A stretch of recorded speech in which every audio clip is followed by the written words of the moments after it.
let's get to the starting lineup, okay? I'm curious to know your thoughts. What do you think the starting five is going to look like? Well, first of all, Jackson, thanks for having me on as always, brother. Appreciate you.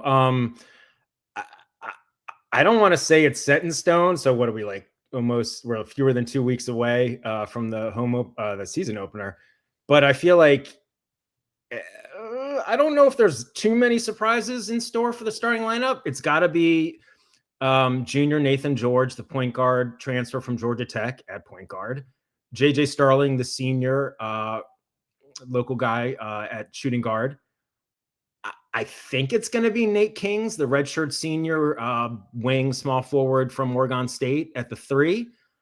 Obviously, it's going to be Donnie Freeman at the 4, the sophomore power forward. And at the 5, I can't imagine it's anyone other than William Kyle, who's a senior transfer from UCLA.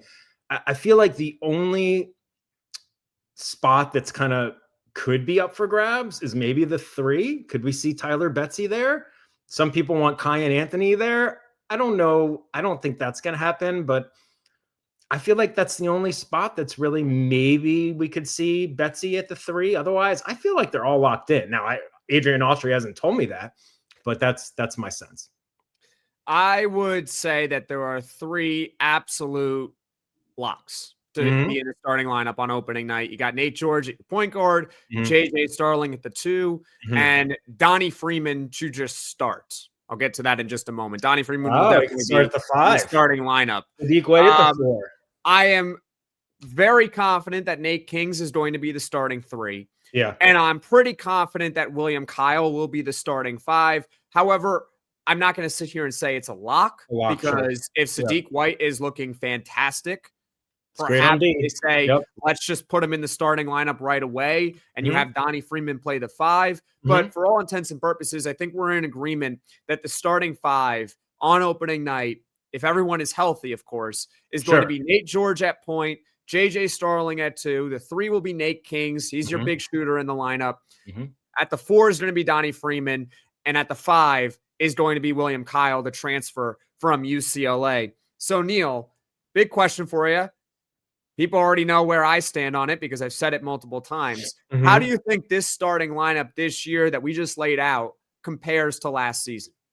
Okay, so the problem for me is, and I should have done my homework ahead of time, I don't even remember what was the main starting lineup from last year. Okay, I'll give it so many because of injuries and whatnot. But so you had Carlos at point guard, Starling, Chris Bell, duh. See, Donnie Freeman, and then Eddie Lampkin. Freeman, and then Lampkin. Okay, so on paper, because this is all conjecture, speculation on paper, the starting lineup this year, coming into this season, is, I think it's more athletic, it's more mobile, it's more agile, maybe more versatile. I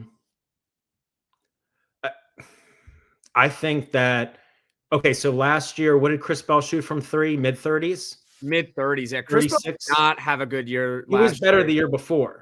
Yes. And so Nate King shot we've been over this, 44.7 or 6 or whatever. So I think that's an upgrade. 35% last year. I'm looking at it now. Was it like 40 something the year before though? Like he did 42% the year before. Yeah, that's okay. So upgrade in terms of King, and this is no shots at people from last year, but upgrade on the 3. Starling, I mean, he's a push other than if he's healthy, I think he'll be better this year. And I just hope he shoots better and all that. Again, no disrespect, but significant upgrade at point guard. Donnie Freeman, assuming he's healthy, is an upgrade on himself. Although he was having a good freshman year. Obviously, the whole team struggled on defense, but he was having a good freshman year. Averaged like 13 or 14 and 7, something like that. And then in terms of the 5, that's a tough one because and this is a big topic of conversation among fans. Some fans are bemoaning that Syracuse doesn't have a true center other than the freshman Diawara, because Soiree and Kyle are both undersized. They might have long wingspans and height or length and all that jazz, but they're undersized in terms of, they're both 6'8", 6'9". Yep. Lampkin, was he 6'11"? But he's more bruiser. And so he had limitations in terms of protecting the rim and switching on pick and rolls and all that. But I mean, especially in the second half of the year with Freeman out, he had a lot of double doubles. I'm not saying he was amazing, but he wasn't So I feel like he had limitations and there was liabilities with him, but there are going to be liabilities with assuming William Kyle. He's not a proven scorer. He looks like he could be a good rim protector. How's he going to play man-to-man defense? So the 5, I feel like, again, having not seen William Kyle play in an actual game is more like a push. But I feel like the other 4, assuming Starling and Freeman are healthy, are all upgrades.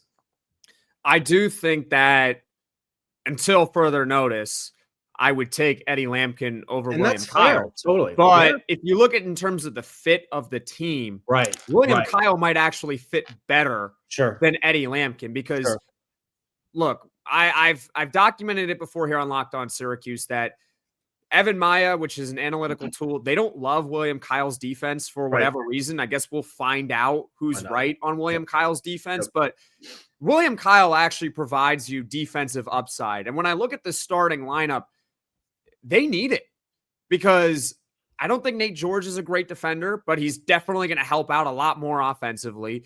JJ Starling is what he is. We know he's not a good defender. Nate King's undersized at the 3. I'm not so sure he's going to be the greatest defender either for Syracuse. And Donnie Freeman last year, given he was a freshman, was not a good defender.